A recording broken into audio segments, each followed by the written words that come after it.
अगला क्रम अपने आज देखते हैं नगरों के उद्भव एवं विकास के कारक कौन कौन से हैं। नगर की उत्पत्ति होती है, नगर पनपता है, एक नगर उसकी स्थापना होती है, तो उसके लिए ऐसे कौन कौन से कारक हैं, ऐसे कौन कौन से फैक्टर हैं जिनसे नगर विकसित होता है। जहाँ भी आज नगर विकसित हुए हैं वहाँ पर दो प्रकार की प्रमुख कारक ज़्यादा सक्रिय रहे हैं। उसमें एक तो प्राकृतिक कारक कह सकते हैं, एक मानवीय कारक कह सकते हैं। प्राकृतिक कारक और अपने इसमें भौतिक कारक बोलते हैं। भौतिक कारक, प्राकृतिक कारक नेचुरल जो फैक्टर होते हैं, और एक ह्यूमन फैक्टर होते हैं जो मानवीय कारकों की सम्मिलित श्रेणी में आते हैं। जैसे कोई उद्योग धंधे लग गए और वहाँ उसके आसपास नगरों का विकास हो गया, वो मानवीय में चला गया। कहीं पर जल की प्राप्ति हो गई, उत्तम जलवायु है और समतल धरातल है, वो भौतिक में चला गया। कुल मिलाकर के आज अपन नगरों के उद्भव तथा विकास के कारकों को देखेंगे बड़े बड़े रूप से। तो जहां भी अर्बनाइजेशन हुआ है, नगरीकरण हुआ है, विशेष करके भारत में, अपना टॉपिक इसी संदर्भ में चल रहा था, भारत में नगरीकरण की प्रवृत्तियां। भारत में नगरीकरण की प्रवृत्तियों में अपन ने भारत में नगरों की श्रेणी देखी कल, जो लास्ट वीडियो था उसमें अपन ने, इससे पिछले वीडियो में भारत में नगरीकरण की प्रवृत्तियों में प्रमुख रूप से 6 प्रकार की श्रेणियों में जो नगर बांटे गए थे, 5000 की जनसंख्या से लगा करके और 10 लाख तक की जनसंख्या की श्रेणी में जो विभाजित किए गए थे। और आज अपन इसी क्रम में अपने देखते हैं नगरों के उद्भव तथा विकास के कारकों में प्राकृतिक और मानवीय। सबसे पहला बड़ा फैक्टर है वो भौतिक कारक है। अब भौतिक कारक में कौन कौन से हैं? भौतिक कारक के अंतर्गत स्थलाकृति। कोई भी नगर अगर स्थापित होता है, किसी भी नगर की स्थापना होती है, तो वहां पर स्थलाकृति या उच्चावच या धरातल की बनावट जिसको बोलते हैं, वो सबसे अहम होता है। जैसे उबड़ खाबड़ धरातल होता है, अति उच्च क्षेत्र होता है, दुर्गम क्षेत्र होता है, तो वहां पर मानवीय बस्तियों का रहना, मकानों का बनना, कृषि का कार्य करना बहुत ही कठिन कार्य होता है। जबकि समतल धरातल होता है, मैदानी भाग होता है, वहां पर मानवीय बस्तियों का विकास ज्यादा होता है, वहां पर नगरों का विकास ज्यादा होता है। तो एक इसमें स्थलाकृति अर्थात उच्चावच, ये सबसे महत्वपूर्ण कारक है। स्थलाकृति नगरों की बसावट या नगरों के विकास में सबसे महत्वपूर्ण भूमिका निभाते हैं या सबसे महत्वपूर्ण कारक माना जाता है। समतल धरातल में नगरों का विकास अधिक होगा। जहां समतल धरातल होगी वहां सघन जनसंख्या होगी, और सघन जनसंख्या होगी तो आवासों की अधिक आवश्यकता पड़ेगी और नगरों का विकास अधिक होगा। सिंपल सी बात है। जलवायु, उत्तम जलवायु होगी मानव के रहने के लिए। जहां पर मानव रह सके, अनुकूल जलवायु होगी, वहां पर नगरों का विकास अधिक होगा। अति शीत, अति उष्ण, जो अति उच्च प्रदेश है, वहां पर अनुकूल जलवायु नहीं होती है, मानव के रहने के लायक नहीं होती है, तो नगरों का विकास कम होता है। जैसे मैदानी भागों में क्या कारण है कि मैदानी भागों में नगरों का विकास अधिक होता है, या समुद्र के तटीय वाले इलाकों में जैसे बंदरगाहों के रूप में कुछ नगरों का विकास हुआ है, तो जलवायु अनुकूल है, वहां पर जलवायु मानव के रहने के लायक होती है। तो जलवायु में कौन कौन से ऐसे तत्व हैं? तापमान है, वर्षा है, आर्द्रता है। जैसे उच्च तापमान होता है, 50 डिग्री से अधिक तापमान होता है, वहां पर कोई रहना पसंद नहीं करेगा। एक बिल्कुल माइनस में तापमान होता है, 50 डिग्री से माइनस में, जैसे 10, 20, 50, 30 डिग्री माइनस में होता है, तो वहां रहना कोई ठंडे प्रदेशों में। शीत और उष्ण प्रदेशों में मानव अधिवास, जिसमें विशेष करके नगरीय अधिवासों का या मानव के रूप में कोई भी अधिवास नहीं वहां पर बसना चाहता, तो इसलिए अनुकूल जलवायु एक विकास का फैक्टर है। जल की प्राप्ति, स्वच्छ जलापूर्ति, जिसमें नहरों द्वारा या नदियों द्वारा, तो जल की प्राप्ति, जल जीवन का एक आधार है। मानव के नगरों में जल की आवश्यकता अधिक होती है, तो महानगरों में, नगरों में जहाँ पर भी नगरों का आज विकास हुआ है वो कई नदी घाटियों के या नदी तटीय वाले या नदी घाटियों की सभ्यताओं वाले इलाकों में ज्यादा हुआ है। कारण कि स्वच्छ जला नदी के द्वारा स्वच्छ जलापूर्ति वहां पर हो जाती है। तो नदी तट पर या जल की प्राप्ति वाले स्थानों पर सबसे ज्यादा नगरों का विकास होता है।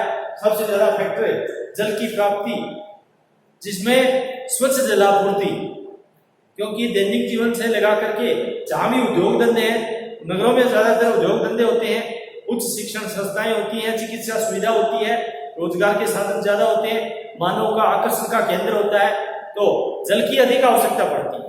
तो जहां जल की प्राप्ति होगी वहां पर नगरों का विकास अधिक होगा। इसके बाद में आर्थिक कारक। आर्थिक कारक में कच्चे माल की प्राप्ति, सिंपल सी बात है कि कच्चा माल जहां पर होगा, जैसे कोई चीनी उद्योग है, उस वहां पर गन्ना, जब गन्ने की प्राप्ति होगी तो वहीं पर भी चीनी उद्योग लग सकता है। सीमेंट उद्योग, जहां पर चूना पत्थर, कोयला, संगमरमर ये मिलेंगे, वहां सीमेंट उद्योग की स्थापना होगी। सिंपल सी बात है। लोहा इस्पात उद्योग, जहां कोयले की प्राप्ति होगी तो लोहा इस्पात उद्योग है। जैसे कच्चा माल किसी भी उद्योग के लिए, हर उद्योग के लिए कोई न कोई कच्चा माल होता है। सूती वस्त्र के लिए कपास, जहां भी उद्योगों की स्थापना होगी, उद्योग नगरों में ज्यादा बृहत उद्योग है वो नगरों में होते हैं, तो कच्चा माल, रॉ मटेरियल कुछ भी हो सकता है, और रॉ मटेरियल को बाजार में तैयार माल करके बाजार में सप्लाई करना पड़ता है। तो कच्चा माल जहां प्राप्ति अधिक होगी, चाहे वो कच्चा माल प्राकृतिक रूप से हो, चाहे मानवीय रूप से हो, चाहे खोद करके निकाला जाए, और चाहे किसी भी प्रकार से हो, कच्चे माल की जहां पर प्राप्ति होगी, रॉ मटेरियल की जहां प्राप्ति होगी, वहां पर नगरों का उद्भव और विकास ज्यादा देखने को मिलता है और ज्यादा ही होता है। इसके बाद में परिवहन तथा संचार, ट्रांसपोर्ट एंड कम्युनिकेशन, ये सबसे महत्वपूर्ण है टेक्नोलॉजी में आज के युग में, जहां पर समतल धरातलों का रेल परिवहन, सड़क परिवहन, जल परिवहन, वायु परिवहन, किसी भी प्रकार का हो, पाइपलाइन परिवहन जहां पर सबसे ज्यादा होगा। और संचार के साधन जितने भी हैं, संचार के साधन वो होंगे, वहां पर नगरों का अधिक विकास होगा। आज जितने भी बृहद नगर, महानगर जो दुनिया में जैसे बसे हुए हैं, शंघाई, अपने टोक्यो, न्यूयॉर्क, ये सब वायु मार्ग, जल मार्ग और रेल परिवहन, सड़क परिवहन, ये सब आपस में जुड़े हुए हैं। इसी प्रकार से भारत में दिल्ली, मुंबई, कोलकाता और चेन्नई जो महानगर हैं वो सब परिवहन एवं संचार की व्यवस्था से जुड़े हुए हैं। तो नगरों के विकास में संचार एवं परिवहन का एक महत्वपूर्ण योगदान होता है। इसके बाद में पूंजी, जो सबसे महत्वपूर्ण है। नगर में धनी व्यक्ति ही नगर में रह सकता है। मकान जो, क्योंकि जमीन की कीमत है वो ऊंची होती है, मकान कौन बनाएगा? मकान वही बनाएगा जिनके पास में बहुत बड़ी ज्यादा पूंजी होगी।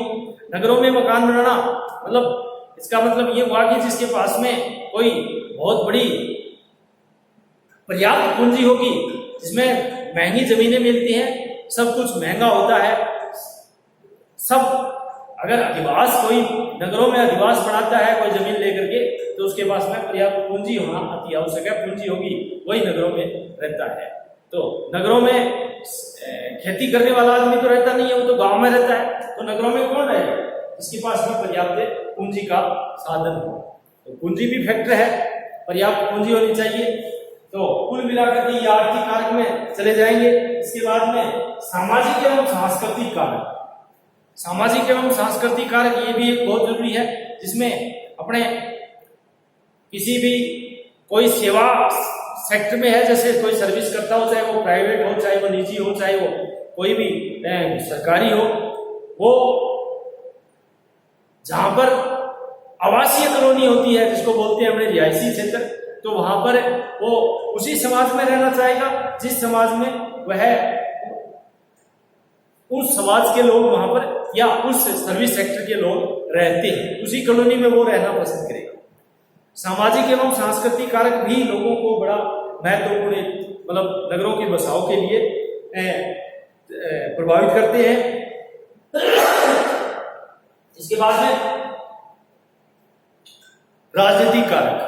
कुछ राजनीतिक कारक भी होते हैं, जैसे राजधानी के रूप में नगरों का विकास हुआ है, जैसे लखनऊ है, दिल्ली है, अपने भारत की राजधानी दिल्ली है, राज्यों की राजधानी है या देश की राजधानी है, तो उन राजधानियों को जहाँ भी कार्यालय होते हैं, जो राजनीति कोई भी काम पड़ता है वो राजधानी क्षेत्र में पड़ता है। एक राजधानी एक बहुत बड़ा फैक्टर है। राजनीतिक कारक, सामाजिक एवं सांस्कृतिक कारक, ये सब कुल मिलाकर के नगरों के विकास या उपभोग के विकास में योगदान देते हैं।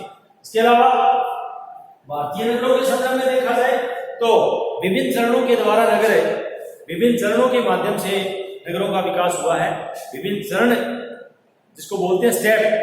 अपने भारतीय नगरों के विकास में सबसे पहला जो देखा जाए उसमें प्राचीन नगर जो किसी न किसी का, जैसे नालंदा है, अयोध्या है, बोध गया है, वो किसी न किसी चीज में प्राचीन काल से ही, वाराणसी है, इसमें प्राचीन काल से जो नगर जाने जाते हैं भारत में, उनका विकास प्राचीन काल में हो चुका था और आज भी प्राचीन काल के नाम से ही वो जाने जाते हैं, जिसमें अयोध्या, बोध गया, नालंदा, हस्तिनापुर है ना, मदुरै, कुशीनगर, उज्जैन, वाराणसी, द्वारका, पाटलिपुत्र, ये प्राचीन काल से, प्राचीन इतिहास के नाम से ऐतिहासिक नगर इसको कहते हैं, ऐतिहासिक काल के नगर है।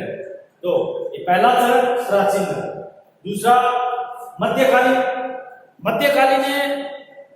भारत में मध्यकालीन नगरों में मुस्लिम शासकों का सबसे ज्यादा प्रभाव देखने को मिलता है।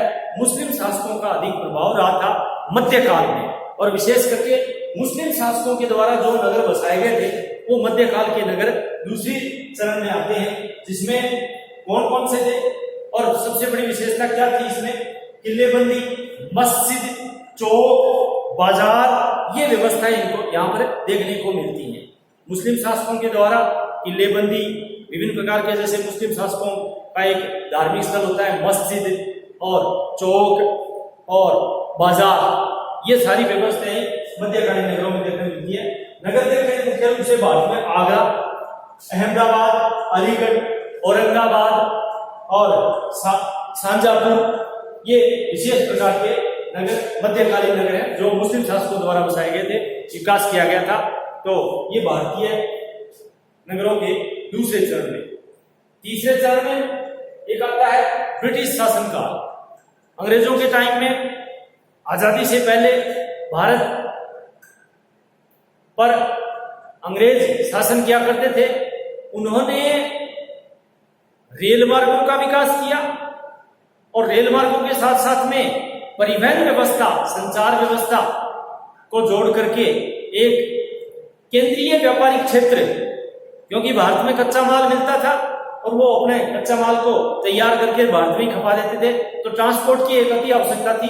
तो रेल मार्गों का जब विकास अंग्रेजों के टाइम में भारत में एक हुआ था, तो केंद्रीय व्यापारिक क्षेत्र के रूप में नगरों का विकास हुआ, जिसमें मद्रास, चेन्नई इसको बोलते हैं पुराना नाम, यानी